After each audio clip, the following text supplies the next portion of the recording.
বনি ইসরায়েলের এক লোক সিরিয়াল কিলার ছিল, খালি মার্ডার করতো, সিরিয়াল মার্ডার। একটা, দুইটা, তিনটা, 10টা, 5টা করতে করতে করতে করতে 99টা মার্ডার করেছে। কয়টা? এলাকায় আছে না কিরকম কেউ? 99টা মার্ডার। কল্পনা করা যায়? 99 জন মানুষকে সে নিজ হাতে হত্যা করেছে। 99 মার্ডার করার পরে তার মনে ভয় আসলো, হায়রে, না জানি আল্লাহ আমার সাথে কেমন আচরণ করে আখিরাতে। আমার তওবা আছে কিনা কপালে জানি না, আমার তো ক্ষমা নাই, কি করব আমি? তো সে লোকজনদেরকে জিজ্ঞেস করলো, আমার ক্ষমা আছে কিনা, এটা কে বলতে পারবে? আমাকে আল্লাহ মাফ করবে কিনা? তারা সবাই বললো, এই এলাকায় এক আল্লাহর ওলি আছে, তার কাছে যাও। সে আল্লাহর ওলির কাছে যেয়ে বলে, ও আল্লাহর ওলি, আমি 99টা হত্যা করেছি, 99টা মার্ডার, আমার কপালে ক্ষমা আছে কিনা তুমি একটু বলো। আল্লাহর ওলি কই, কি বললা? 99টা মার্ডার? হায় হায়, সর্বনাশ, তোর কোনো ক্ষমা নাই। এবার যে মার্ডার করছো কয়, আমার যেহেতু ক্ষমা নাই, তোরে বাঁচায় রেখে লাভ কি, তোরেও দিলাম শেষ করে। এবার সেঞ্চুরি করে ফেলাইছে। কথা বুঝতেছেন? আমার যেহেতু ক্ষমা নাই, তো তোরে বাঁচায় রেখে কি লাভ, তোরেও শেষ করে দিলাম। এবার সেঞ্চুরি। সেঞ্চুরি করার পরেও ভয় আসে না নাই অন্তরে? অন্তরে তো আল্লাহর ভয়, কই যাবে? খুঁজতে লাগলো কে সমাধান দিতে পারবে। একজন বলল, ওই এলাকায় একজন বড় আলেম আছে, ওই আলেমের কাছে যাও। সে আলেমের কাছে যেয়ে বলে, আলেম, আমি 99টা হত্যা করেছি, এখন আমার বড্ড ভয় হয়, আল্লাহ আমারে মাফ করবে কিনা, তুমি একটু আমারে বলো। আলেম বলে, তোমার গুনাহ যত বড়ই হোক, আমার আল্লাহর দয়া তার চাইতেও বড়। তুমি কি পাপ করেছো, কি অন্যায় করেছো? তুমি জানো না আমার রব কত মেহেরবান, তিনি কত দয়ালু, তিনি ভালোবাসার আধার, তিনি করুণার আধার। তোমার পাপ অন্যায় যদি হয় খালের পানির সমান, বিলের পানির সমান, আমার আল্লাহর দয়া সাগরের পানির সমান। তোমার পাপ আর অন্যায় যদি হয় পাহাড়ের সমান, আমার আল্লাহর ভালোবাসার দয়া হচ্ছে আকাশের সমান। তুমি যদি তওবার মতো তওবা করতে পারো, ক্ষমার মতো ক্ষমা চাইতে পারো, চোখের পানি ছেড়ে, 2 ফোঁটা পানি আল্লাহ পছন্দ করে। এক, জেহাদের ময়দানে শহীদের গা বেয়ে ঝরে পড়া রক্তের ফোঁটা। 2 হচ্ছে অনুতপ্ত বান্দার চোখের পানির ফোঁটা। বান্দা যখন অনুতপ্ত হয়ে চোখের পানি ছেড়ে কাঁদে, তার চোখের পানি চোখ বেয়ে নাকের ডগা বেয়ে মাটিতে পড়ার আগেই ওই অনুতপ্ত বান্দার সব গুনাহ আল্লাহ মাফ করে দেয়। সে জিজ্ঞেস করলো, আমার ক্ষমা আছে কিনা? আলেম বলে, আছে, ক্ষমা আছে। তওবার মতো তওবা কর, তাওবাতান নাসুহা। তওবার মতো তওবা করলে আল্লাহ ঠিকই মাফ করবে। সে এতটাই অনুতপ্ত হলো, এতটাই, সে আল্লাহর কাছে ক্ষমা চাইতে শুরু করলো। আলেম পরামর্শ দিল, তুমি যে এলাকায় থাকো এলাকাটা ভালো না, এলাকাটা ছাড়ো, এখানে সব ডাকাতদের এলাকা, তুমি একটা ভালো এলাকায় যাও, ওখানে যে তওবা করে ভালো মানুষ হয়ে যাও। সে নিয়ত করে কাপড় চোপড় গুছিয়ে ভালো এলাকায় যাবে। ঘর থেকে বেরোয়ার সাথে সাথেই মালাকুল মাউত চলে আসছে, তার রুহু কবজ করে ফেলছে। এখন রুহু কে নিয়ে যাবে? ফাজাত মালাইকাতুর রাহমা ওয়া মালাইকাতুল আযাব। রহমতের ফেরেশতারাও আসছে, আযাবের ফেরেশতারাও আসছে। রহমতের ফেরেশতারা বলে, না না, সে তওবার নিয়ত করেছে, যদিও তওবা করতে পারে নাই, যদিও ভালো এলাকায় যেতে পারে নাই, তওবার নিয়ত করেছে, অনুতপ্ত হয়েছে, ক্ষমা চাওয়ার চিন্তা করেছে, আমরা তার রূহ নিয়ে ইল্লিনে রেখে দেব। আযাবের ফেরেশতারা বলে, না না, 99টা হত্যা করার পরে আরো একটা হত্যা করে সেঞ্চুরি করেছে, এখনো তো ভালোভাবে তওবা করতে পারে নাই, তার রূহটা নিয়ে আমরা সিজ্জিনের ভেতরে ঢুকায়ে দেব। 2 দল ফেরেশতার মারামারি, এ বলে আমরা নিব, এ বলে আমরা নিব। ঝগড়া আছে না নাই? আল্লাহ বললেন, রাখো রাখো, ঝগড়ার দরকার নেই।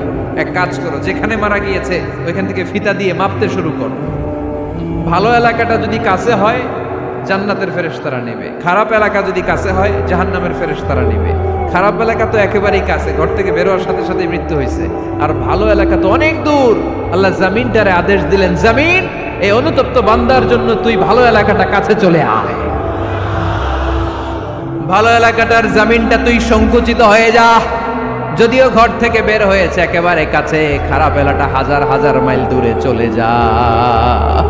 মাপ দিয়ে দেখে, সর্বনাশ, ভালো এলাকাটা তো একেবারেই কাছে, খারাপ এলাকাটা অনেক দূরে।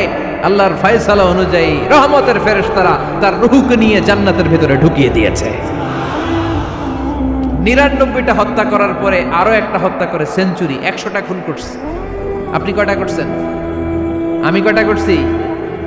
তো 100টা খুন করে যদি ও মাফ পেতে পারে আমার আল্লাহর কাছ থেকে, আমরা কি ক্ষমা পেতে পারি না? ওর পাপের কাছে আমাদের পাপ কি? কয় ওয়াক্ত নামাজ ছাড়ছেন আপনি? কয়টা মিথ্যা কথা বলছেন? কতবার ঘুষ খাইছেন? কত টাকা সুদে লাগাইছেন? কত অন্যায় করছেন? কত জুলুম করেছেন? মনে রাখবেন, আপনার পাপ, আপনার অন্যায়, আপনার জুলুম যত বড় হোক না কেন, আমার আল্লাহর দয়া তার চাইতেও বড়। এজন্য আল্লাহ নিজের পরিচয় দিয়ে বললেন, আর রহমানু আল্লামাল কুরআন খালাকাল ইনসান আল্লামাহুল বায়ান। আমি রহমান, আমি দয়ার সাগর। আমি কি? আল্লাহ তুমি দয়ার সাগর, রহমানুর রহিম। তোমার দয়াই পূর্ণ আমার সারানিশিদিন। তোমার দয়াই পূর্ণ আমার সারানিশিদিন। আলহামদুলিল্লাহ পড়েন। আমরা সবাই মিলে পাইছি কয় টুকরা ভালোবাসা? উনি রেখে দিয়েছেন কয় টুকরা? ওই এক টুকরার কিছু অংশ আমিও তো পাইছি, তাই না? আপনি পেয়েছেন, আমরা সবাই পেয়েছি, গোটা বিশ্বের সবাই, আদম আলাইহিস সালাম থেকে শুরু করে কিয়ামত পর্যন্ত যারা আসবে, এসেছিল এবং এখন আছে, সবাই মিলে কয় টুকরা? ওনার কাছে কয় টুকরা? কিন্তু এই এক টুকরা যে আমরা সবাই ভাগে যোগে পাইলাম, আমাদের ভালোবাসার নমুনা দেখছেন? একজন আর একজনের ভালোবেসে বলে আত্মহত্যা করে ফেলে, আছে না নাই? আছে না? সালমান শাহ মারা গেছে, এই দেশের কয়েকটা মেয়ে গলায় রশি দিয়ে আত্মহত্যা করছে, শুনছেন? অমুক সেলিব্রিটির কি হয়েছে, ছাদ থেকে লাফ দিয়ে পরে মাথা ফাটায় ফেলছে। ভালোবাসা আছে না নাই? যারে ভালোবাসে তার নাম আবার ছেলেরা হাতের মধ্যে কেটে কেটে লেখে। 1 ভাগ ভালোবাসার ছিটে ফোটা সবাই মিলে পাইছে। এইটা ঠেলা যদি এরকম হয়, তাহলে যিনি 99 ভাগ ভালোবাসা রেখে দিয়েছে তার ভালোবাসা বেশি না কম? দেখেন, ছোট্ট বাচ্চাটা রাতে খেতে চায় না, মা যদি বলে খাও, বলে না, খাবো না। আব্বু অফিস থেকে আসুক, আব্বুর কোলে বসে বসে আব্বু আর আমি একসাথে খাবো। এই ছোট্ট বাচ্চাটা কিছু বোঝে না, কিন্তু তারপরও তার বাবার জন্য ভালোবাসা তার হৃদয়ে ঢুকাই দিছে কে? আপনাদের এলাকায় মুরগি পালেন না আপনারা? মুরগি যখন বাচ্চা নিয়ে হাঁটে, দেখবেন মুরগি ছানা ধরা যায় না। ধরতে গেলে মা মুরগিটা কি করে? কামড় দিতে আসে। এই ছোট্ট বাচ্চাগুলোর জন্য মা মুরগিটার হৃদয়ের ভিতরে ভালোবাসা ঢুকাই দিল কে? আমাদের ইসলামে শুধু ভালোবাসাবাসী, ঠিক কিনা? রাসূল আমার ভালোবাসা, রাসূল আমার আলো আশা, রাসূল আমার প্রেম বিরহের মূল আলোচনা, রাসূল আমার কাজে কর্মের অনুপ্রেরণা। চিল্লায় পড়েন আল্লাহু আকবার। আমাদের ভালোবাসার কোনো কমতি আছে? 24 ঘন্টা আমাদের ভালোবাসা আছে না নাই? 365 দিন আমাদের ভালোবাসা আছে না নাই? এই জন্য আলাদা করে আমাদের কোনো দিন লাগে না, বিশ্ব ভালোবাসা দিবস দরকার হয় না। যারা মাকে দেখতে পারে না, বাবারে দেখতে পারে না, এরা একদিনের জন্য মা বাবাকে উইশ করতে যায়, আর নাম দিছে বিশ্ব মা দিবস, বিশ্ব বাবা দিবস। কিছুদিন আগে দেখলাম বিশ্ব ডিম দিবস। কি দিবস? আমি কি মিথ্যা বললাম? ছিল একটা বিশ্ব ডিম দিবস। কিছুদিন পরে বানাবে বিশ্ব বাঁশ দিবস, যে যারে বাঁশ দিতে পারে। এরপর একটা বানাইছে শুনলাম বিশ্ব চিন্তা দিবস। তো এটা কি দিবস? কয় এই দিন আমরা সবাই মিলে চিন্তা করি যে আসলে আমাদের কি চিন্তা করা দরকার, আছে না নাই? তো এই যে ওরা বিশ্ব মা দিবস, international mother day, international father day, মা দিবস, বাবা দিবস, বছরে একবার ওল্ড হোমে রেখে আসে, বৃদ্ধাশ্রমে। যেহেতু সারা বছর বৃদ্ধাশ্রমে, বছরে একদিনও যদি মারে স্মরণ না করি কেমন হয়? তো একদিন ওই মা দিবসে মারে একটা কার্ড দিয়ে উইশ করে আসে, কিছু টাকা দিয়ে আসে। ওদের তো মা বাবার প্রতি দয়া নাই, শ্রদ্ধা নাই, ভালোবাসা নাই। এজন্য ঘটা করে ওদের দিবস পালন করা লাগে। আমাদের 24 ঘন্টা 365 দিনই ভালোবাসা, তাই এই দিবস ফিবসের আমাদের দরকার নাই। চিল্লায় বলেন ঠিক কিনা? জন্মের পর থেকেই তো আমাদের ভালোবাসা, মৃত্যু পর্যন্ত ভালোবাসা, আমৃত্যু ভালোবাসা। এই জন্য বিশ্ব ভালোবাসা দিবস, এটা ইসলাম কখনো সাপোর্ট করে না। ভালোবাসার কেন্দ্রবিন্দু একজন, চিল্লায় বলতে হবে তিনি কে। 100 টুকরা করে আমাদেরকে দিয়েছেন কয় টুকরা? উনি রেখেছেন কয় টুকরা? দেখেন, এক টুকরা ঠেলায় বিশ্ব ভালোবাসা দিবস আমরা পালন করি। ভালোবাসার গান, ভালোবাসার নাটক, ভালোবাসার ফিল্ম, ভালোবাসার কবিতা, অভাব নাই। কত ভালোবাসার স্টোরি আপনারা জানেন, এত ভালোবাসা। কিন্তু সবাই মিলে ভালোবাসার এক অংশ আমরা ভাগে যোগে পেয়েছি। এক অংশের নমুনা যদি এমন হয়, 99 টুকরা ভালোবাসা যিনি রেখে দিয়েছেন নিজের মধ্যে, তার ভালোবাসা বেশি না কম? চিল্লায় বলেন, বেশি না কম? এজন্য আমরা আল্লাহর ভালোবাসার ভিখারি, আমরা আল্লাহ তাআলার রহমতের ভিখারি। আল্লাহর রহমত ছাড়া কেউ কোনোদিন জান্নাতে যেতে পারবে? কোনোদিন নিজের আমল নিয়ে বড়াই করবেন না। আল্লাহর হাবিব বললেন, আল্লাহর রহমত ছাড়া, ভালোবাসা ছাড়া কেউ কোনোদিন জান্নাতে ঢুকতে পারবে? আম্মা জান আয়েশা বললেন, ইয়া রাসূলুল্লাহ, আপনিও না? আল্লাহর হাবিব বললেন, না, আমিও না, তবে আল্লাহর রহমত, তার দয়া সেদিন আমাকে ঘিরে রাখবে। মান নুকিশা উযিবা, যার হিসাব আল্লাহ সেদিন চাইবেন সে ধরা খেয়ে যাবে। সব সময় আল্লাহর কাছে এই দোয়াটা যেন আমরা করি, আল্লাহ কিয়ামতের দিন তুমি আমার হিসাব নিও না, আল্লাহ তুমি আমার বিচার বসিও না, আল্লাহ তুমি দয়া করে আমারে মাফ করে দিও। আল্লাহ যার বিচার করবেন ও জাহান্নামে যাবে, আর যার বিচার করবেন না সে জান্নাতে যাবে। আল্লাহ যদি বিচার করে আর পাই টু পাই হিসাব নেয়, নামাজ পড়লি না কেন, রোজা রাখলি না কেন, মিথ্যা বললি কেন, খাদ্যে ভেজাল দিলি কেন, মাছে ফরমালিন দিলি কেন, যৌতুক খাইলি কেন, ঘুষ খাইলি কেন, উল্টাপাল্টা করলি কেন, জিনা করলি কেন, একটার পর একটা প্রশ্ন বানে যদি সেই ভয়ঙ্কর দিনে আল্লাহ আমাদেরকে জর্জরিত করে, আমাদের কোনো উত্তর আছে? সেদিন আমাদের বাঁচার কোনো উপায় আছে? তাই আমরা সবাই আল্লাহর কাছে দোয়া করবো, আল্লাহ কোনো বিচার টিচার মানি না, কোনো বিচার করতে পারবো না, দয়া করবা। কথা কয় না? কি করবে? এবার আওয়াজ করে বলেন, বিচার চান না দয়া চান? তিনি যদি দয়া করেন তবেই আমরা জান্নাত যেতে পারবো, ঠিক কিনা? এজন্য আল্লাহ বললেন, আর রহমানু আল্লামাল কুরআন খালাকাল ইনসান আল্লামাহুল বায়ান। আমি হলাম রহমান। কাফেররা বলে রহমানকে জানি না, রহমানকে চিনি না। আল্লাহ বলে রহমানকে চিনে না, আমার নাম রহমান, আমি দয়ালু, আমি মেহেরবান, ঠিক কিনা? এজন্য প্রতিদিন সূরা ফাতিহায় দ্বিতীয় আয়াতটা আমরা কি পড়ি? আর রহমান আর রহিম, ঠিক কিনা? তিনি দয়ার সাগর, তিনি মায়ার সাগর। আমরা বললাম, আল্লাহ ঠিক আছে, আমরা বুঝেছি আপনি দয়ার সাগর, আর আপনি কি করেন? দ্বিতীয় আয়াতে আল্লাহ বললেন, আল্লামাল কোরআন, আমি কোরআন শিক্ষা দেই। শুধু দয়ার সাগর হয়ে আমি আল্লাহ বসে থাকি নাই, তোমাদের হেদায়েতের জন্য আমি কোরআন নাজিল করে দিয়েছি। আল্লামাল কোরআন, আমি কোরআন শিক্ষা দেই। আমাদেরকে কোরআন শিখিয়েছে কে? বিশ্বনবীকে কোরআন শিখিয়েছে কে? আল্লাহ। এজন্য দুনিয়াতেও যারা কোরআন শিখায় তাদের মর্যাদা বাড়ায় দেয় কে?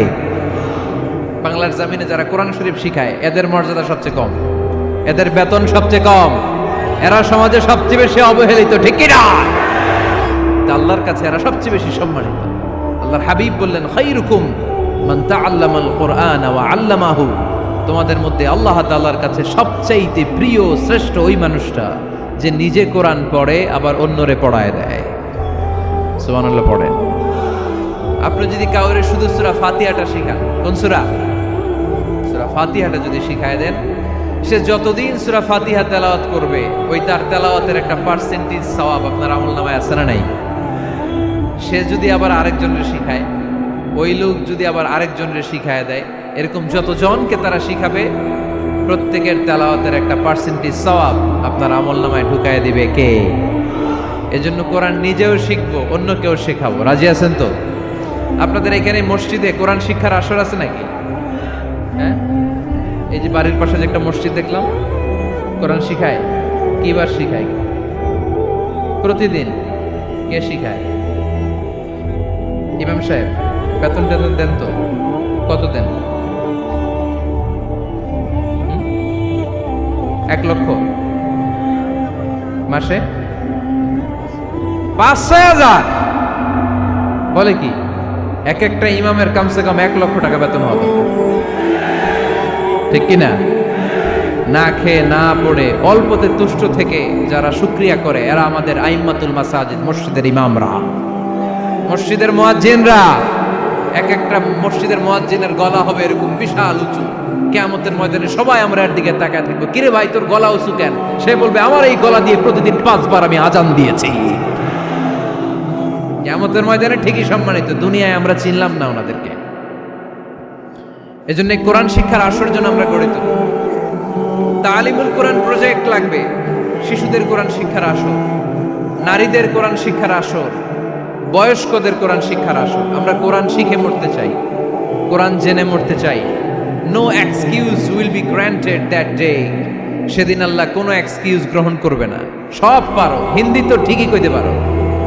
হিন্দিতে কথা কইতে পারে না ছেলেপেলেরা? হিন্দি সিনেমা এমন দেখা দেখে হিন্দিতে কথা কইতে পারে। তো হিন্দি ভাষা বুঝতে পারলে, শিখতে পারলে আরবি পারলা না কেন?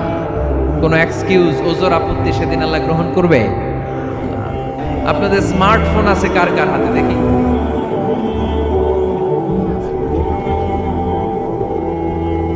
আপনারা কি অ্যানালগ? স্মার্ট আপনি? মাশাআল্লাহ। তোমরাও কি স্মার্ট? হ্যাঁ, ঠিক আছে, হাত নামাও, হাত নামান সবাই।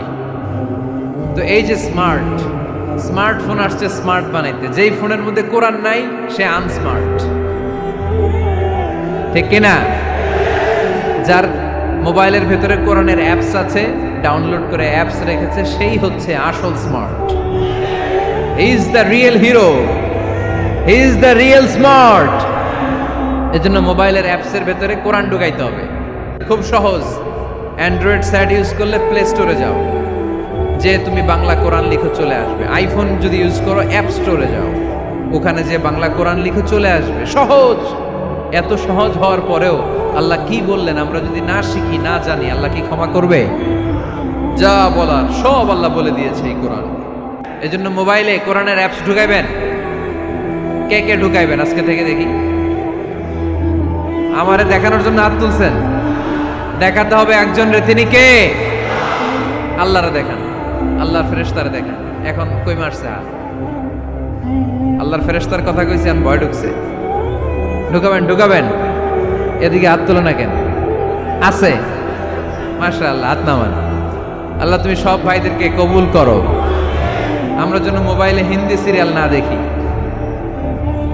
আমরা যেন ড্যান্স না দেখি, উলঙ্গ নৃত্য যেন না দেখি।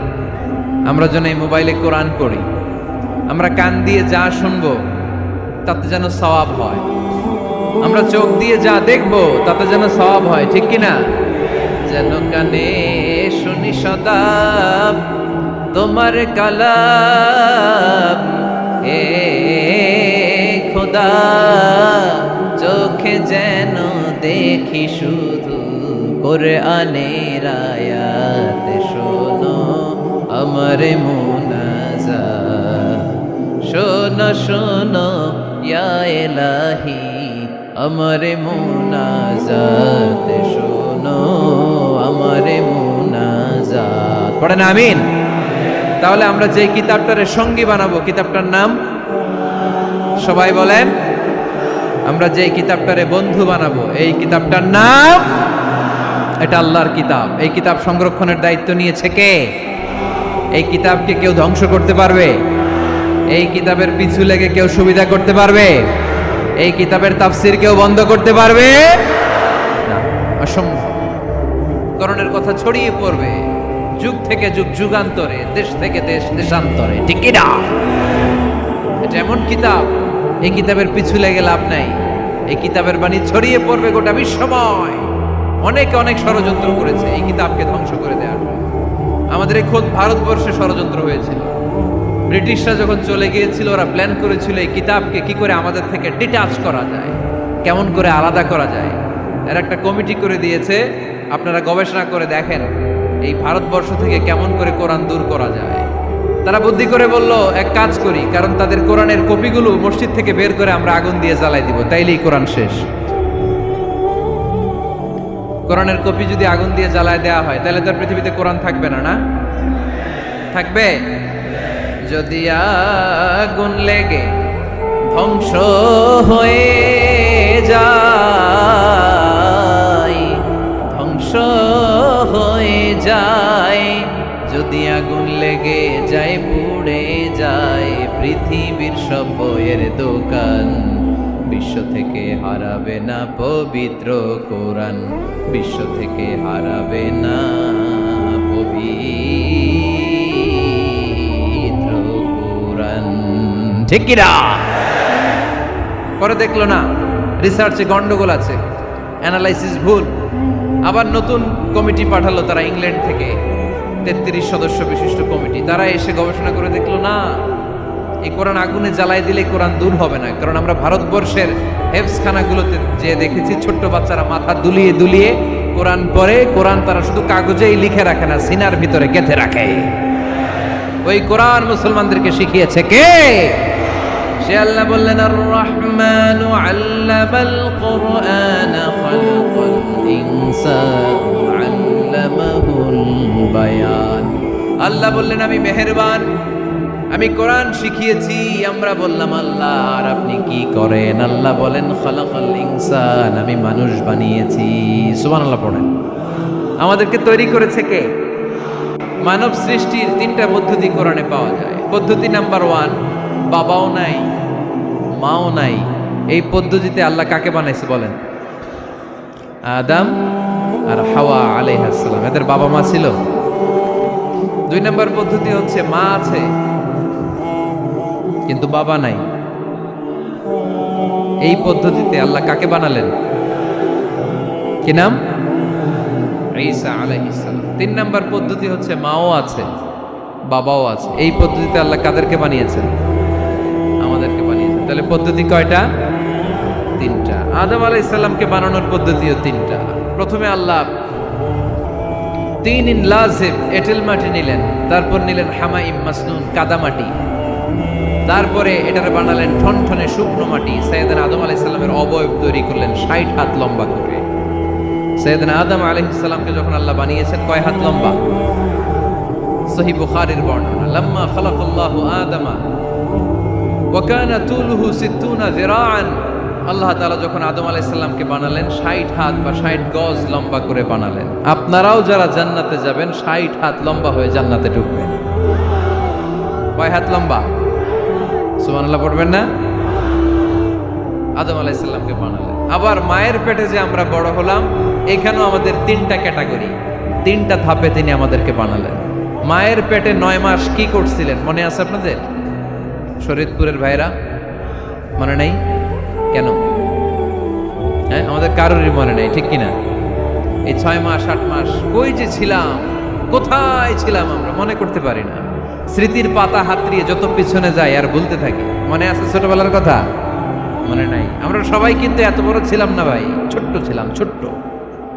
মায়ের জরায়ুর দেয়ালের মধ্যে লেপ্টে ছিলাম। নুতফা, আলাকা, মুদগা, sperm drop, blood clot and the little flesh. ছোট্ট নাপাক পানি ছিলাম। ওইটারে আল্লাহ বড় করতে আরম্ভ করলেন। বড় করতে করতে রক্তপিণ্ড বানালেন। রক্তপিণ্ড থেকে আল্লাহ গোশতপিণ্ড বানালেন। আমরা প্রত্যেকে এরকম একটা গোশতের টুকরা ছিলাম। এটার ভিতরে আল্লাহ কঙ্কাল ঢুকালেন, আমার স্কেলিটন, আমার কঙ্কালটা, আমার অবয়বটা ঢুকালেন। তারপরে আবার গোশত দিয়ে প্যাকেট করলেন, তার উপরে আবার চামড়ার প্যাকেট পড়ায় দিলেন। পড়েন সুবহানাল্লাহ। এরপরে 9 মাস পরে এই পৃথিবীর বুকে স্মুথলি আমাকে আসার সুযোগ দিলেন কে? একথাই আল্লাহ সূরা আল মুমিনুনে বললেন, ওয়ালাকাদ খালাকনাল ইনসানা মিন সুলালাতিন মিন তিন সুম্মা জাআলনাহু নুতফাতান ফি ক্বারারিন মাকিন ثم خلقنا النطفة علقة فخلقنا العلقة مضغة فخلقنا المضغة عظاما فكسونا العظام لحما ثم أنشأناه خلقا آخر فتبارك الله أحسن الخالقين. পড়েন আল্লাহু আকবার। মায়ের পেটে আমাদেরকে তৈরি করলো কে? আল্লাহ। 10 মাস আমাদেরকে খাবার দিল কে? অক্সিজেন দিল কে? দেখেন দুনিয়ার কেউ কিন্তু আমার খোঁজ নিতে পারে নাই, ভিতরে যে পারছে ওই গোপন জায়গায় একজন আমার রিজিক দিত। তিনি কে? আমার নাভির সাথে আমার মায়ের জরায়ুর একটা কানেকশন ছিল। ওই একটা লাইন দিয়ে আমাদের সবাইকে আল্লাহ খাবারের ব্যবস্থা করেছেন, পানির ব্যবস্থা করেছেন, বাতাসের ব্যবস্থা করেছেন। দুনিয়ায় আসার সাথে সাথে দুনিয়ার মানুষরা ওই খাবারের লাইনটা কেটে দেয়, ঠিক কিনা? দেখবেন সিজার করার পরে বাচ্চাদেরকে বের করে কেচি দিয়ে যারা সিজার করে ডাক্তাররা কি করে? কেটে দেয়। বাচ্চার পা ধরে মাথাটা নিচু করে নিতম্বের মধ্যে থাপ্পড় মারে কয়েকটা, তারপরে বাচ্চা ওয়া ওয়া করে কেঁদে ওঠে, ঠিক কিনা? আমরা আমাদের কানে শুনি ওয়া ওয়া, আসলে সে আল্লাহর কাছে কেঁদে কেঁদে ফরিয়াদ জানায়, বলে আল্লাহ 9 মাস 10 মাস মায়ের পেটের ভেতরে ছিলাম, কেউ তো খোঁজ খবর নিল না, তুমিই তো আমার এই নাভির সাথে মায়ের জরায়ুর একটা লাইন দিয়ে ওই এক লাইনে খাবার, এক লাইনে পানি, এক লাইনে বাতাস ঢুকিয়েছো। 9টা মাস এই খাবারের লাইন আমার ঠিকঠাক ছিল, আমার টেনশন ছিল না। কিন্তু দুনিয়ার বুকে আসার সাথে সাথেই এদের সাথে আমার কি শত্রুতা আমি জানি না, আসার সাথে সাথে আমার খাবারের লাইনটা কেটে দিস। আল্লাহ একটা মাত্র খাবারের লাইন ছিল, মানুষগুলো কেটে দিল। আমি এখন কি খাবো? আমি এখন যাব কই? আল্লাহ বলে কাঁদিস না, 8 মাস যেমনি খাওয়াইছি এখনো খাওয়াবো। সুবহানাল্লাহ পড়েন। খাবারের একটা লাইন ছিল, কেটে দিয়েছে। ওই একটার বিপরীতে তোর মায়ের বুকের ভেতরে এখন খাবারের 2টা লাইনের ব্যবস্থা করে দিলাম। আহাব্বুল বিলাদি ইলাল্লাহি মাসাজিদুহা, আল্লাহর কাছে পৃথিবীতে সবচেয়ে পছন্দের জায়গা কোনটা বলেন তো? এবার বলেন তো আল্লাহর কাছে সবচেয়ে অপছন্দের জায়গা কোনটা? বাজার।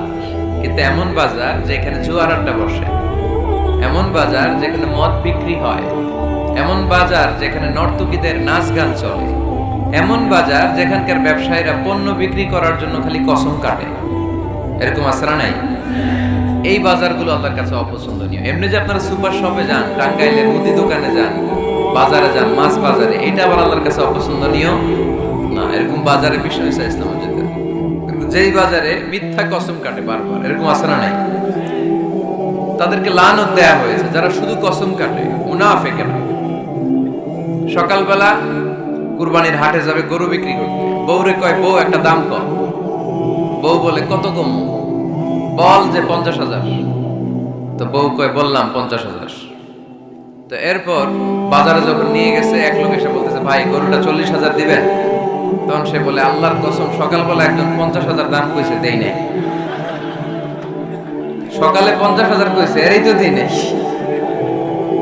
আপনার 40,000 কেমনি দেই? এরকম ডাকাইত আছে রাডাই। আল্লাহ রাসূল সাল্লাল্লাহু আলাইহি ওয়াসাল্লাম মদিনার খেজুরের বাগান বাজার পরিদর্শনে গেলেন। যে খেজুরের স্তূপ দেখে আল্লাহ রাসূল সাল্লাল্লাহু আলাইহি ওয়াসাল্লাম খেজুরের স্তূপে হাত ঢুকায় দিলেন। ঢুকায় দেওয়ার পরে তিনি দেখলেন পানি, ভিতরে কি? আর উপরে শুকনা খেজুর। আল্লাহর হাবিব বললেন ভিতরে পানি, উপরে শুকনা কেন? কয় বৃষ্টি হয়েছে। আর বৃষ্টি হলে তো সব জায়গায় পানির সয়লাব থাকবে। আল্লাহ রাসূল সাল্লাল্লাহু আলাইহি ওয়াসাল্লাম রেগে গেলেন আর বললেন মান গাশশানা ফালাইসা মিন্না, যে আমাদেরকে ধোঁকা দেয় সে আমার উম্মত হতে পারে। The person who deceives us he is not among us, যে লোক আমাদের ধোঁকা দেয় সে আমাদের অন্তর্ভুক্ত। মুসলমানরা কি ধোঁকা দিতে পারে? খাদ্যে ভেজাল দিতে পারে? ওজনে কম দিতে পারে? মাছে ফরমালিন দিতে পারে?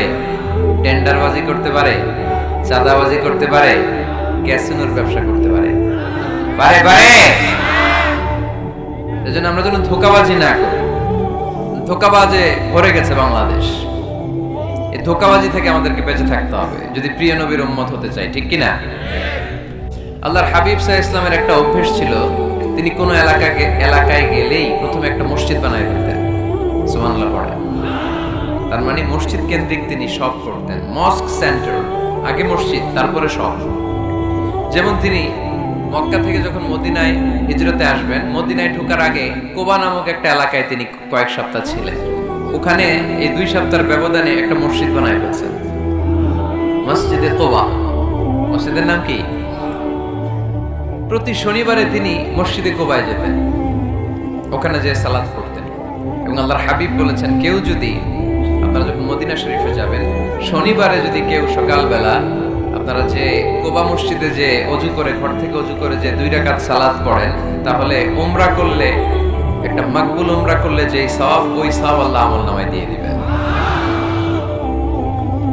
কুবা থেকে তিনি মাইগ্রেট করলেন মদিনায়। মদিনাতে যেও তিনি একটা মসজিদ প্রতিষ্ঠা করলেন। মসজিদটার নাম সবাই বলেন মসজিদে নববী। আল্লাহ রাসূল সাল্লাল্লাহু আলাইহি ওয়াসাল্লাম খুব চমৎকার লোকেশন বাছাই করতে পারতেন। লোকেশন তিনি দেখলেন কোথায় করলে ভালো হয়, কোথায় কোথায় কোথায়। খুঁজতে খুঁজতে এমন জায়গাটা পছন্দ হলো, সেখানে ছিল পুরাতন খেজুরের বাগান, ধ্বংসাবশেষ, আর ছিল মুশরিকদের কবর। আল্লাহর হাবিব বললেন, মুশরিকদের কবরগুলোরে হাড্ডি আর কঙ্কাল সহ উঠায় ফেলো, উঠে আরেক জায়গায় দাফন করো। সুবহানাল্লাহ পড়েন। খেজুর গাছগুলো কেটে সমান করো, ধ্বংসাবশেষ ভেঙে মাটির সাথে গুড়িয়ে দাও, এখানে হবে আমার মসজিদ। স্থাপিত হলো মসজিদে নববী। সুবহানাল্লাহ পড়েন। এখানেই 10 বছর বিষ্ণু ইসা ইসলাম ইমাম ছিলেন, খতিব ছিলেন। এজন্য যারা ইমাম, যারা খতিব, তাদের অনেক দায়িত্ব। তারা বিষ্ণু ইসা ইসলামের রেখে যাওয়া দায়িত্ব পালন করছে। তার হাবিবের যে দায়িত্ব ছিল ইমাম সাহেবদের একই দায়িত্ব, কিন্তু তাদের বেতনটা বড্ড কম এদেশে, তাই না? সামান্য কিছু বেতন দিয়ে ইমাম মুয়াজ্জিনদেরকে আমরা রাখি, এটা ঠিক না। এজন্য টাঙ্গাইলবাসীদেরকে আমি প্রথম যে মেসেজটা দিতে চাই, ইমাম মুয়াজ্জিন আর খাদেমদের বেতন বাড়ায় দেন। আপনার বেতন বাড়ায় দিবে কি? সভাপতি সাহেব, সেক্রেটারি সাহেব, ক্যাশিয়ার সাহেব বেতন বাড়ান, ওনাদের বেতন বাড়ায় দেন। আপনাদের জীবনে বরকত দিবে কে? ইমাম মানে নেতা। ইমাম মানে কি? নেতার সাথে যদি আমরা খারাপ আচরণ করি, এটা আমাদের জাতির জন্য কখনোই কোনোভাবে কল্যাণকর হতে পারে